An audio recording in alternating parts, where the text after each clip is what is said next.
ஆவணி மாதம் 13ஆம் நாள் 29ஆம் தேதி ஆகஸ்ட் மாதம் 2025 வெள்ளிக்கிழமை வளர் சஷ்டி திருநாளில் ஆதி நாயகனாக விளங்கும் முருகப்பெருமானை இருமாதரோடு தனித்தனியாக ஆடி வரும் பச்சை மயிலேறி புடை சூழ பறந்து வந்து நம் தீவினைகளை அழிந்து ஆனந்த அமைதி வாழ்வு தந்திட போற்றி பாடி வணங்கிடுவோம் வாரீர்.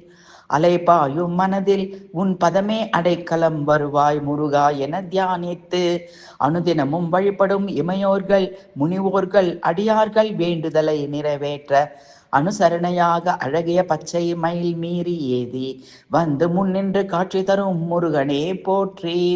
அருமையான வேத மந்திரங்களின் வடிவானவனே, வேத மந்திரங்களால் துதிக்கப்படுபவனே போற்றி.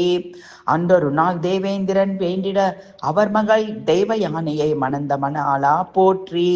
அழகி வேடமங்கை தன்னை காதல் செய்து அண்ணன் ஆனைமுகன் உதவிட கடிமணம் புரிந்தாய் போற்றி.